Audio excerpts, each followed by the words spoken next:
తాకట్టులో ఉన్న బంగారాన్ని విడిపించి ఆ రోజు ఆన్లైన్ రేటుకే మేము కొంటాం. Sharma gold company. నల్లగొండ జిల్లా అంటేనే పురాతన ఆలయాలకు, పురాతనమైన చారిత్రక సంపదకు నిలయం. ఇక్కడుండే దేవాలయాలు కావచ్చు, ఇక్కడుండే ప్రసిద్ధిగాంచిన చరిత్రకు సంబంధించిన అంశాలు, ఆనవాళ్ళు, కోకొల్లలు.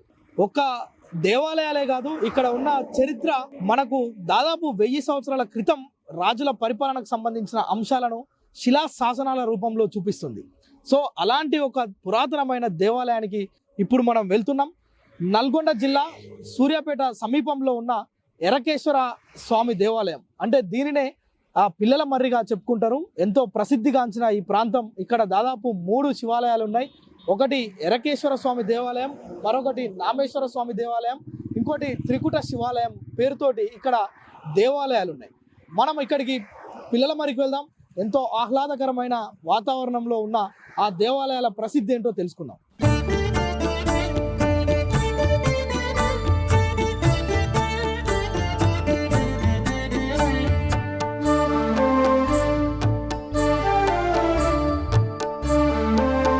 సో ఇప్పుడు ఎరకేశ్వర స్వామి దేవాలయానికి వచ్చినాం. అత్యంత పురాతనమైన 12వ శతాబ్దానికి సంబంధించిన ఈ దేవాలయానికి ఎంతో ప్రసిద్ధి ఉంది, ఎంతో చరిత్ర కూడా ఉంది. ఇక్కడ ఉన్న చరిత్ర ఏంటి, చరిత్ర ఆనవాళ్ళు ఏంటి, శిలా శాసనాలు ఏంటి, శిలలపైన ఉన్న కళారూపాలు ఏంటి, చారిత్రాత్మకమైన సందేశాలు ఏంటి అనే విషయాలను తెలుసుకుందాం. అయితే ఇది సరిగ్గా హైదరాబాద్ విజయవాడ జాతీయ రహదారి పైన సూర్యాపేటకు సమీపంలో 5 కిలోమీటర్ల దూరంలో, ఇది ప్రధాన రహదారి నుంచి 3 కిలోమీటర్ల లోపలికి ఉంది. ఇదే గ్రామం పిల్లల మర్రి. అయితే ఈ పిల్లల మర్రి అనే ఈ పేరుకి, ఈ దేవాలయానికి ఎంతో ప్రాముఖ్యత, ఎంతో చరిత్ర దాగి ఉంది. ఇది ఒకసారి మనం లోపలికి వెళ్ళి ఈ చరిత్ర అంతటిని తెలుసుకునే ప్రయత్నం అయితే చేద్దాం.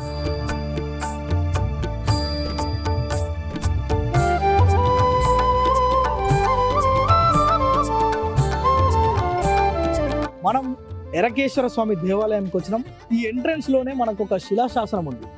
ఇది దాదాపు 12వ శతాబ్దానికి సంబంధించిన శిలాశాసనంగా ఇక్కడ ఉన్న చరిత్ర ఆనవాళ్ళు. సో ఇక్కడ మనం చూడొచ్చు, అంటే ఈ టెంపుల్కి సంబంధించిన హిస్టరీ మొత్తం అంటే ఆనాడే రాసి పెట్టిరు. అంటే 12వ శతాబ్దంలో కాకతీయ కాలం లాంటి చరిత్రకు సంబంధించిన ఆనవాళ్ళు, అసలు ఈ టెంపుల్ నిర్మాణానికి గల కారణాలు పూర్తిగా మనం ఈ రాయి పైన, అంటే ఇది ఒకటే శిల ఉంది, ఈ శిల పైన పూర్తిగా దీనికి సంబంధించిన చరిత్రను పొందుపరిచి ఉండడం. అంటే ఆలయానికి ఎవరు వచ్చినా ఫస్ట్ దర్శనం ఇచ్చేది శిలాశాసనం. ఇక్కడ మనం చరిత్ర తెలుసుకొని లోపలికి వెళ్ళి దైవ దర్శనం చేసుకోవచ్చు.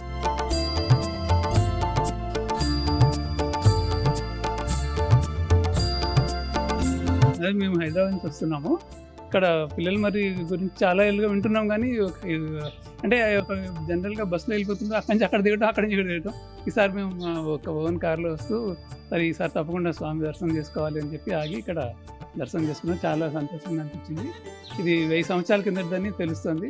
ఇటువంటి గుళ్ళని మనము కొత్త గుళ్ళు కడుతున్నారు, ప్రజలు కూడా అటే పరిగెడుతున్నారేమో, కానీ నా ఉద్దేశము ఇలాంటి గుళ్ళని కూడా మనం పోషించాలి. ఎందుకంటే 1000 సంవత్సరాలుగా ప్రిజర్వ్ అయి ఉండటం అనేది గొప్ప విశేషము. వాళ్ళు అప్పుడు కట్టిన వాళ్ళు ఇలాగే ఇన్నేళ్ల పాటైనా ఉండాలని వాళ్ళు కట్టారు. దాన్ని మనము గమనించుకొని గుర్తించి మనం కూడా ఏదైనా వీలైనంత వరకు మనం దాన్ని పోషించుకుంటే బాగుంటుంది. అది నా ఉద్దేశం. చారిత్రక సంపదలు ఇవి, వీటిని మనము కాపాడుకోవాలి. చాలా బాగుందండి, చాలా మంచిగా అనిపిస్తుంది. 2 గుళ్ళు ఉన్నాయి కదా, 2 గుళ్ళు బాగుందండి. చారిత్రక పాత గుళ్ళు చాలా పవర్ఫుల్ ఉంటుంది కదా, మంచిది, బాగుంది. చాలా మంచిగా తెలుగు సంపద కదా, చారిత్రక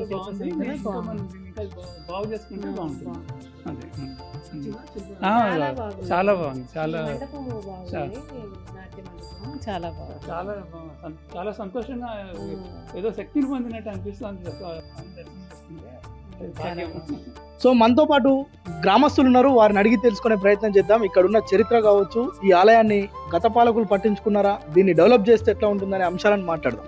చెప్పండి, ఎట్లా ఉంది మీ ఆలయం, మీ ఊర్లో ఈ ఆలయం, దీనికి ఉన్న ప్రసిద్ధి? మా ఊరి ఆలయాలు చాలా ప్రసిద్ధిగాంచినవి. సూర్యాపేటకు సమీపంలో ఉన్నటువంటి పిల్లల మరి చాలా పురాతన చరిత్ర కలిగిన గ్రామం ఇది. ఈ గ్రామంలో మహాదేవుడు, ఆ పరమశివుని యొక్క ఆలయాలు ఎంతో చాలా విలువతో కట్టినటువంటి దేవాలయాలు ఇవి. ఇవి మొత్తం రాయితో నిర్మించబడినవి. ఎక్కడ కూడా లేనటువంటి నిర్మితమైనటువంటి దేవాలయాలు ఇవి. ఎంతో అద్భుతమైన కళతో, శిల్పాలతో చెక్కబడినవి ఇవి. వీటి యొక్క ప్రాముఖ్యత ఏ జేసీబీతో కూడా ఏనుగులతో రేపిన రాళ్ళు, ఆ రాళ్ళతో నిర్మించబడిన దేవాలయాలు. ఇక్కడ ప్రతి శివరాత్రికి తెలంగాణ రాష్ట్రం నలుమూలల నుంచి కూడా జనం రావడం, జాతర జరగడం జరుగుతూ ఉంటుంది. ఈ ఆలయాలకు ప్రసిద్ధిగాంచింది ఏంటంటే ఇప్పుడు రాష్ట్ర ప్రభుత్వం దీన్ని ప్రత్యేకంగా తీసుకొని అభివృద్ధి చేయాలని కోరుచున్నాం.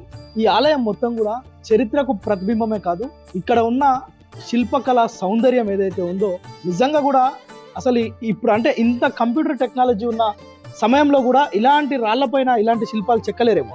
అంటే ఎంత అద్భుతంగా, అంటే మనం ఇక్కడ చూడొచ్చు బ్రహ్మ, విష్ణు, మహేశ్వరుడి విగ్రహాలు మనం ఇక్కడ చూడొచ్చు. ఈ విగ్రహాలు అంటే ఇది ఏకశిల, ఈ స్తంభం అంతా. మనం ప్రస్తుతం గర్భగుడికి సమీపంలో ఉన్నాం.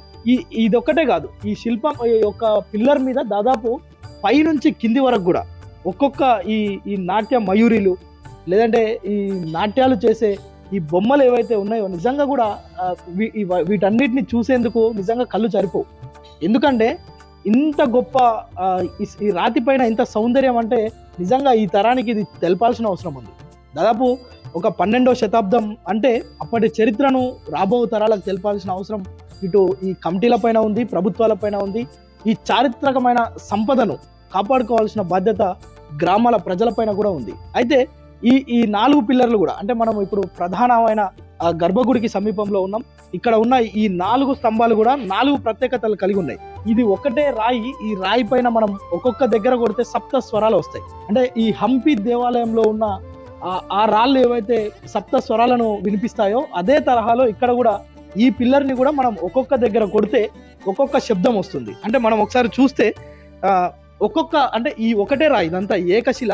ఈ ఏకశిలలో ఒక్కొక్క పాయింట్లో ఒక్కొక్క సౌండ్ వస్తుంది. దాన్ని మనం చెక్ చేయొచ్చు. ఇక్కడ ఒక శబ్దం, ఇక్కడ ఒక శబ్దం, ఇక్కడ ఒక శబ్దం, ఇలా. అంటే మనం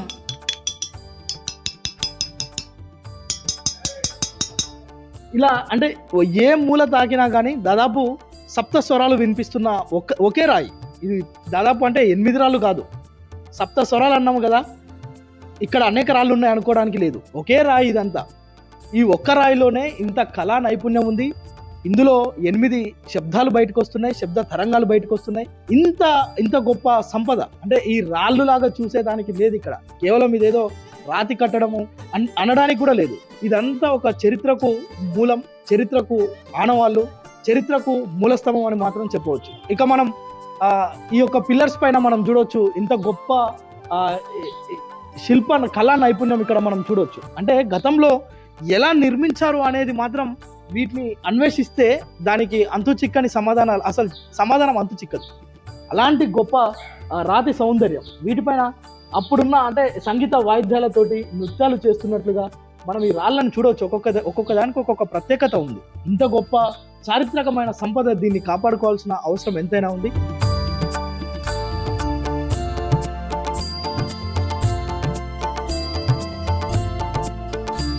సో ఈ ఆలయం గురించి ఎంత చెప్పుకున్నా తక్కువే. ఎందుకంటే ఈ మండపాలు ఉన్నాయి, ఇవి ప్రధాన ముఖద్వారం అంటారు. మనం గర్భగుడికి సమీపంలో ఉన్నాం. దాదాపు ఈ మండపం మీద చూడొచ్చు. అసలు ఈ ఆలయానికి ఒక ప్రత్యేకత ఉంది. ఏంటంటే ఇది ఇసుక మీద కట్టిన దేవాలయం. అంటే ఇసుక మీద కట్టడం ఏంటంటే ఒక రాయి పైన రాయి పేరుస్తూ ఇంత పెద్ద ఈ ఆలయాన్ని అప్పుడు ఆ శతాబ్దంలో నిర్మించారు. ఇందుకు సంబంధించి మనం ఒకసారి ఇక్కడ కనుక పరిశీలిస్తే ఎట్లా రాయి మీద రాయి పెట్టిరు అనేది ఇక్కడ స్పష్టంగా మనం చూడొచ్చు. అంటే ఇది ఇసుక మీద కట్టిన దేవాలయం అనడానికి కేవలం చూడండి, ఇక్కడ ఎక్కడ కూడా సిమెంట్ ఉండదు. ఈ ఆలయంలో సిమెంట్తో అతికించడం అనేది కనిపించదు. పూర్తిగా రాయి మీద రాయి పెట్టడం. ఇగో ఈ గ్యాప్లో ఇక్కడ నుంచి కనుక మనం చూస్తే అవతల అంటే ఈ ఆలయం బయట ఉన్న విషయాలు మనకు కనిపిస్తున్నాయి, హోల్స్. అంటే పూర్తిగా రాయి మీద రాయి పెట్టి మాత్రమే ఈ ఆలయాన్ని మొత్తం కూడా నిర్మించడం జరిగింది. ఇది నిజంగా చరిత్రకు ఎంత ఆధారం అంటే దీన్ని చూస్తే ఇప్పుడున్న ప్రజలు కానీ ఇప్పుడున్న తరం కానీ దీన్ని చూస్తే మతి చెలించిపోతుంది. అంతటి గొప్ప కట్టడం ఇది. సో ఇక ఈ ఆలయం పైన మనం చూడవచ్చు, పూర్తిగా ఇది శ్రీచక్రాలు ఉన్నాయి. ఆలయం పైన కూడా కళా నైపుణ్యం మనకు స్పష్టంగా కనిపిస్తుంది. శ్రీచక్రాలు, అదేవిధంగా ఈ మండపానికి సమీపంలో కనుక చూస్తే పద్మాలు. ప్రతి దగ్గర ఏదో ఒక బొమ్మ, ఏదో ఒక శిల్పం మీద చెక్కిన అద్భుతమైన కళాఖండాలు ఇక్కడ దర్శనం ఇస్తున్నాయి. ఇక ఇక్కడ చూడొచ్చు పద్మాలు. అంటే లోపలికి వెళ్తుంటే కూడా ఒక అందమైన పద్మాలు. అంటే మనం ఇప్పుడు మనం చూస్తున్నాం పూలు పెట్టి పూజలు చేస్తుంటాం, కానీ లోపలికి వెళ్లే ముందే రాతి పైన ఈ యొక్క ఏదైతే ముఖద్వారం ఉందో ఇక్కడే పద్మాలతోటి అలంకరింపబడ్డ ఈ రాళ్ళు మనం చూడొచ్చు. అయితే దీనికి సంబంధించిన పూర్తి విషయాలు, అదేవిధంగా దీనికి సంబంధించిన చరిత్ర, ఇది ఎలా ఇప్పటి వరకు అభివృద్ధిలోకి వచ్చింది, ఇంకా ఏం చేయాలనే అంశాలను మనతో పాటు ఇక్కడ ఉన్న అర్చకులు ఉన్నారు, వారితో మాట్లాడే ప్రయత్నం చేద్దాం. చెప్పండి, ఈ ఆలయం గురించి నిజంగా ఈ కట్టడం అంతా చూస్తుంటే ఎంత చెప్పినా తక్కువే అనిపిస్తుంది. ఇక్కడ మీరు పౌరోహిత్యం చేస్తున్నారు, ఎలా అనిపిస్తుంది ఇక్కడ? చాలా బాగుందండి. అంతేకాకుండా చాలా బాగుంటుంది, చాలా పీస్ఫుల్గా ఉంటుంది. టెంపుల్ దేవాలయంలో కూడా ఏ శబ్దాలు ఏమీ లేకుండా చాలా ప్రశాంతమైన వాతావరణంలో నిలపబడి ఉంటుంది అనమాట. అంతేకాకుండా ఇది 12వ శతాబ్ద దేవాలయం అండి. నా పిల్లల మరి శ్రీ ఎరకేశ్వర స్వామి దేవాలయం బొడ్రాయి దగ్గర ఉంటుంది. పెద్ద గుడి అంటారు. పూర్వం ఇక్కడ ఒక 7 ఎకరాల విస్తీర్ణంలో ఒక మర్రి చెట్టు మాత్రమే ఉండేదట. ఒక 7 ఎకరాల విస్తీర్ణంలో ఒక మర్రి చెట్టు అంటే అది ఎంత పెద్దదో ఆలోచించండి. ఒక ఏకలవ్యుడు అంటే ఒక ఎరికలవాడు వచ్చేసి చెట్టు మీద ఉన్నటువంటి గోరింక పక్షులకి ఉచ్చు అంటారు కదా, వల పెట్టి పక్కకు కూర్చుంటాడు ఒక ఏకలవ్యుడు. ఆ యొక్క ఎరికలవాడి యొక్క జీవనాధారం ఏందయ్యా అంటే ఆ పక్షులు వలలో పడితేనే అవి అమ్ముకొని పొట్ట గడుపుకోవడం జరుగుతుంది. ఆ ఎరికలవాడు ఆ తండ్రి పరమశివుని ధ్యానిస్తూ ఉంటాడు. ఏమనంటే, ఏంటి శివయ్య ఇంకా పక్షులు వలలో పడట్లేదు, ఆ పక్షులు వలలో పడేది ఎప్పుడు, నేను అమ్ముకునేది ఎప్పుడు, నా భార్య పిల్లలకి ఆహారం తీసుకుని వెళ్ళేటప్పుడు నా పరమశివుని ధ్యానిస్తూ ఉంటే అంతలోకే ఆ చెట్టు మీద ఉన్నటువంటి గోరింక పక్షులు వాటి భాషలో అవి మాట్లాడుకుంటాయి. ఏమనంటే, మరి కొద్దిసేపట్లో బీభత్సమైనటువంటి తుఫాన్ రాబోతున్నది, ఈ మర్రి చెట్టు క్రూకట వేలతో కింద పడిపోతున్నది, దీని కింద 7 కొప్పెర్ల ధనం ఉన్నది, ధనం విషయం దేవుడెరుగు, ఇక్కడే ఉంటే మనం చచ్చిపోతాం, మనం వేరే స్థావరం గూడు చూసుకోవాలి కదా అని పక్షులు వాటి భాషలు అవి మాట్లాడుకుంటుంటే ఆ చెట్టు మీద మాట్లాడుకునేటువంటి గోరింక పక్షులు భాష ఈ కింద కూర్చున్నటువంటి ఎరికలవాడికి అర్థమవుతుంది. ఎరికలవాడికి అర్థమయ్యేసరికి అబ్బా నాకు శివైన అడిగిన కోరిక మంచిగానే నెరవేర్చాడు అని సంతోషం ఆపట్టుకోలేక పగలబడి నవ్వుతూ ఉంటాడు ఆ ఎరికలవాడు. ఆ ఎరికలవాడు నవ్వేటువంటిది ఆ చెట్టు మీద ఉన్నటువంటి గోరింక పక్షులు గమనించేసి, ఓహో నువ్వు ఎరికలవాడివరా, ఆ భాష నీకు అర్థమైనదా, ఈ విషయం నువ్వు ఎవరికైనా చెప్పినచో అప్పటికప్పుడే తలబగిలి చచ్చిపోతావురా ఎరికలవాడా అని శాపం పెట్టి పక్షులు ఎగిరిపోతాయండి. అదే సమయంలో ఒక బేతిరెడ్డి రాజుగారు ధర్మపత్ని నామేశ్వరమ్మ గారు సపటవార సమేతంగా అంటే భార్య పిల్లల్ని తీసుకుని వెళుతూ బాగా ఎండగా ఉంది కదా, 7 ఎకరాల విస్తీర్ణంలో ఇంత పెద్ద వృక్షమా, ఎవరైనా కనబడితే ఈ యొక్క మర్రి చెట్టు యొక్క విశిష్టత ఏందో తెలుసుకుందామని రాజుగారు భార్య పిల్లలతో ఆ చెట్టు కిందలా కూర్చుంటాడండి. కూర్చునేసరికి ఈ ఎరికలవాడు ఈ పక్షులు అన్యాయం చేస్తేలే, నాకైతే మంచి శుభవార్త తెచ్చినాయి, మరి కొద్ది పక్షులు శుభవార్త తెచ్చినాయి, గాలిదుమ్ము స్టార్ట్ అయింది, మబ్బులు గమ్ముకొస్తున్నాయి, ఈ మర్రి చెట్టు పడిపోతే ఈ మర్రి చెట్టు కింద ధనం తీసుకొని రాజును కావచ్చు కుబేరుని కావచ్చు అని సంతోషం ఆపట్టుకోలేక పగలబడి నవ్వుతుంటాడు ఈ ఎరికలవాడు. ఈ ఎరికలవాడు నవ్వేటువంటిది ఆ చెట్టు మీద ఎరికలవాడు నవ్వేటువంటిది ఈసారి బేతిరెడ్డి రాజుగారు వాళ్ళ భార్య ధర్మపత్ని నామేశ్వరమ్మ గారు చూసి ఆమెదో దురుద్దేశంతో ఈ ఎరికలవాడు నన్ను చూసి ఎందుకు నవ్వుతున్నాడు అని మనసులో దురుద్దేశం భావించుకొని రాజుగారి ఫిర్యాదు చేస్తుంది. ఏమండి ఎరికలవాడు నన్ను చూసి ఎందుకు నవ్వుతున్నాడు రాజుగారికి ఫిర్యాదు చేస్తుందండి. ఇటు భార్యను చూసి నవ్వుతున్నా అంటే భర్త కోపం వస్తుంది కాబట్టి, అరే ఎరికలవాడ ఇట్రారా అని పిలిపించేసి, ఎందుకు నవ్వుతున్నావురా అంటే, నేను చెప్పను రాజుగారు అన్నట. కారణం లేకుండా అయితే నువ్వు నవ్వవు కదరా, ఇక్కడ ఉన్నది కేవలం నేను నా భార్య పిల్లలే, నన్ను చూసిన వినా, నా భార్యను చూసిన వినా, నా పిల్లల్ని చూసిన గట్టిగా గద్దిచ్చేసరికి చెబితే నేను చచ్చిపోతా రాజుగారు అన్నట. ఇటు చెప్పకపోతే నేను చంపుదురా అని రాజుగారు ఖడ్గం తీశాడు. ఇటు చెప్పినా చావే, ఇటు చెప్పకపోయినా సావే, సరే రాజుగారు మరి నేను చెప్పినట్టు జరిగితే నా పేరు మీద నా కులం పేరు మీద ఒక దేవాలయం పేరు పెట్టండి, నా పేరు మీద నా కులం పేరు మీద ఒక గ్రామం పేరు పెట్టండి కోరాడు. సరే నువ్వు చెప్పినట్టు జరిగితే చూద్దాం లేరా అనేసరికి, నేను ఎరికలవాణి రాజుగారు మరి కొద్దిసేపులో విపత్సమైనటువంటి తుఫాన్ రాబోతుందట, ఈ మర్రి చెట్టు క్రోకట వేలతో కింద పడిపోతుందట, దీని కింద 7 కొప్పర్ల ధనం ఉన్నదట, ఆ ధనం తీసుకొని నా పేరు మీద నా కులం పేరు మీద దేవాలయం నిర్మించండి మహాప్రభు అని పాద నమస్కారం చేసుకున్న లోపే అప్పటికప్పుడే తలబగిలి చచ్చిపోయాడు ఎరికలవాడు. అబ్బా ఇదేదో నిజమేనేమోనని ఆ బేతిరెడ్డి రాజుగారు పక్కకెళ్ళిపోయి మరి కొద్దిసేపట్లో విపత్సమైనటువంటి తుఫాన్ రావటం, ఆ మర్రి చెట్టు క్రోకట వేలతో కింద పడిపోవటం, దాని కింద ధనం దొరికితేనే ఈ దేవాలయం నిర్మించారండి.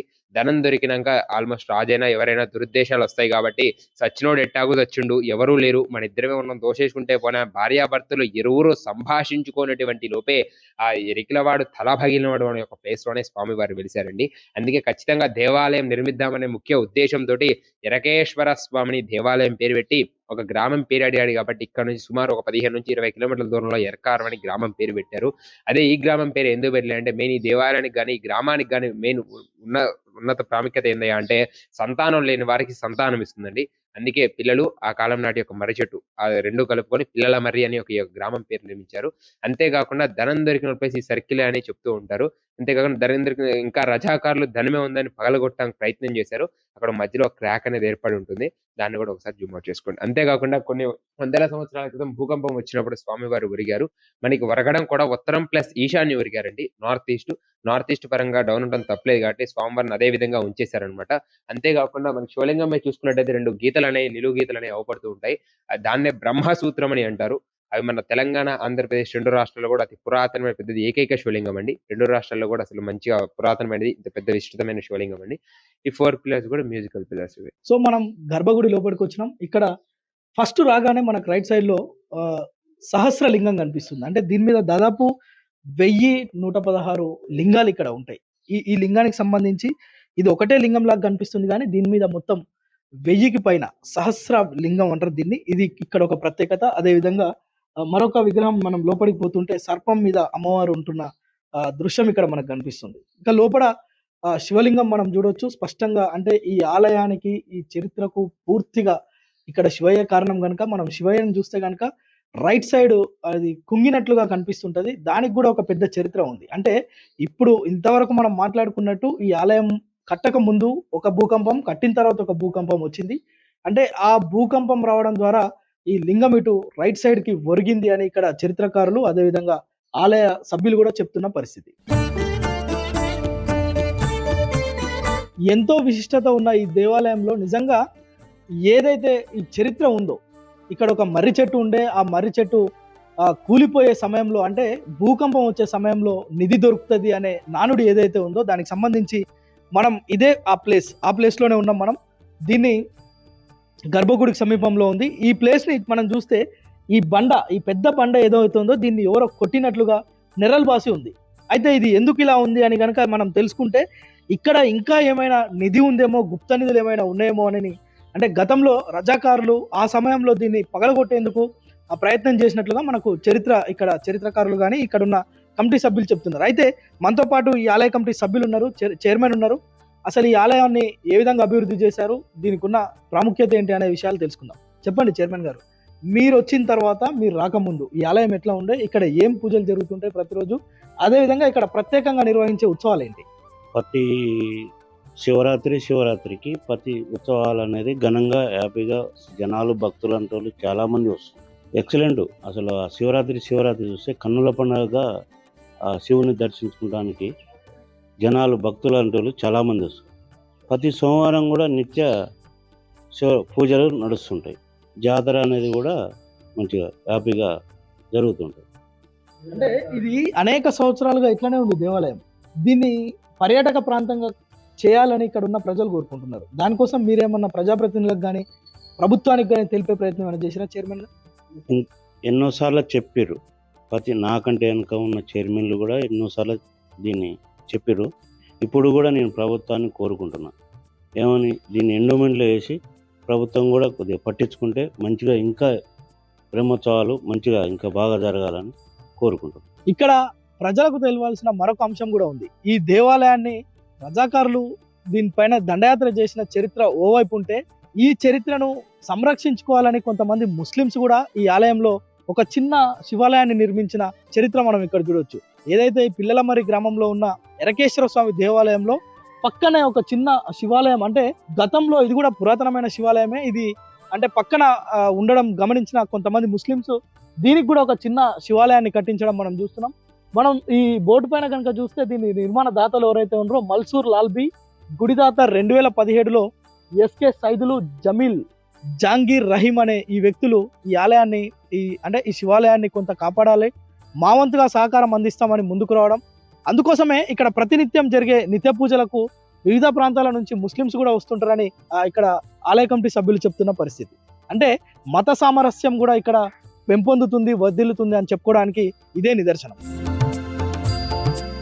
సో ఇదే ఎరకేశ్వర స్వామి దేవాలయం. ఎంతో ప్రసిద్ధిగాంచిన పురాతనమైన చరిత్రకు ఒక నిలువెత్తు నిదర్శనంగా కనిపించే ఈ దేవాలయం పూర్తిగా రాళ్ల మీదనే కట్టిరు దీన్ని. అంటే దీని చరిత్రలోకి గనక మనం వెళ్తే ఈ 12వ శతాబ్దంలో నిర్మించిన ఈ దేవాలయం పూర్తిగా మట్టి మీదనే దీన్ని నిర్మాణం జరిగింది. అంటే రాయి మీద రాయి పేర్చి పూర్తిగా ఈ ఆలయ నిర్మాణం మొత్తం అలాగే ఉంటుంది. మనం ఈ ఆలయం చుట్టూ కూడా మనం చూడొచ్చు, ఒక రాయి మీద రాయి మాత్రమే ఉంటుంది, కానీ ఎక్కడ కూడా పిల్లర్స్ కానీ లేదంటే సిమెంట్ అతుకులు కానీ లేదంటే ఇలాంటి శుద్ధ అలాంటి వాడినట్లు కానీ ఎక్కడ కూడా ఆనవాళ్ళు లేవు. ఎందుకంటే పూర్తిగా జాయింట్స్ కూడా మనం ఒక్కొక్క రాయి మధ్యలో జాయింట్స్ కూడా చూడొచ్చు. ఒక రాయి మీద ఒక రాయి ఎట్లయితే పెట్టిరో ఈ బండలు, అంటే ఈ పెద్ద పెద్ద క్రేన్స్ పెట్టినా ఇంత పెద్ద కట్టడాన్ని కట్టలేరేమో.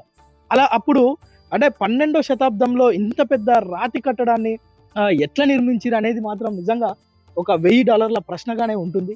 వీటిని అధ్యయనం చేస్తూ అనేక మంది వీటిపైన పరిశోధనలు చేస్తున్నప్పటికీ కూడా ఇవి అభివృద్ధికి నోచుకోకపోవడం అనేది కొంత విచారకరమైన సంఘటన. ఎందుకంటే ఇది ఒక్కటే కాదు, ఉమ్మడి నల్గొండ జిల్లాలో మనం ఇప్పటి వరకు చూసిన ప్రతి ఆలయం కూడా అభివృద్ధికి ఆమడ దూరంలోనే ఉన్నాయి. ఎట్ ద సేమ్ టైం ఈ ఆలయం కూడా అంతే. ఇది ఇంత పెద్ద చరిత్ర అని చెప్పుకుంటున్నాం, 12వ శతాబ్దంలో నిర్మించిన కట్టడం అని చెప్పుకుంటున్నాం, మట్టి మీదనే కట్టిరని చెప్పుకుంటున్నాం, రాళ్లతోనే ఒక రాయిపై ఒక రాయి పెట్టిరని చెప్పుకుంటున్నాం. ఈ రాళ్లపైన ఉన్న శిలా కళా ఏదైతే ఆ గొప్పతనం ఉందో దాని గురించి కూడా మాట్లాడుకుంటున్నాం. కానీ అభివృద్ధికి మాత్రం ఇంత దూరం ఉంటున్నాయి. వీటిని పట్టించుకోవాల్సిన అవసరం ఉంది. అటు పురావస్తు శాఖ వాళ్ళు కావచ్చు, ఇటు ఎండోమెంట్ అధికారులు కావచ్చు, ముఖ్యంగా ప్రభుత్వం వీటిపైన దృష్టి పెట్టాలి. అయితే మనం ముందుగా చెప్పుకున్నట్లుగా ఏదైతే ఇది ఇసుక మీద కట్టినామని చెప్పుకుంటున్నామో పూర్తిగా కూడా ఇసుకనే ఇది. అంటే మనం చూడొచ్చు, ఇసుక ఈ గ్యాప్స్ మొత్తం బండ మీద బండ ఈ ఇసుక మీదనే ఉన్నది. ఎక్కడ కూడా సిమెంట్ కానీ శుద్ధ కానీ గమ్ము కానీ దీనికి వాడలే. ఇది ఈ ఆలయానికి సంబంధించిన పూర్తి చరిత్ర. దీన్ని పాలకులు పట్టించుకోవాలి. ఇలాంటి ఆలయాలను, ఇలాంటి చరిత్రకు వన్నె తెచ్చే ఈ కట్టడాలు ఏవైతే ఉన్నాయో వీటన్నిటిని పట్టించుకొని వీటిని డెవలప్ చేస్తే గనక, పర్యాటక ప్రాంతాలుగా చేస్తే గనక ఈ ప్రాంతం ఒక్కటే కాదు, ఈ చుట్టుపక్కల గ్రామాలు కూడా అభివృద్ధిలోకి వచ్చే అవకాశం ఉంది. ఇక్కడ వ్యాపార సముదాయాలు పెరుగుతాయి, రోడ్లు పెరుగుతాయి, ఇక్కడ ఉండే ప్రజల జీవన ప్రమాణాలు కూడా మెరుగుపడతాయి. ఎందుకంటే కొంత పర్యాటక ప్రాంతంగా కనుక చేస్తే ఈ ప్రాంతం అంతా అభివృద్ధి చెందుతుంది. ఇక్కడ ఉన్న ప్రజలు కూడా చిరు వ్యాపారాలు చేసుకుంటారు, పెద్ద పెద్ద వ్యాపారాలు కూడా చేసుకునేందుకు స్కోప్ ఉంది. సో ప్రభుత్వం వీటిపైన దృష్టి పెట్టాలని మాత్రం కోరుకుంటున్న పరిస్థితి మనం పిల్లలమర్రిలో కూడా చూస్తున్నాం. ఇది పూర్తిగా పిల్లలమర్రి దేవాలయానికి సంబంధించిన విశేషాలు.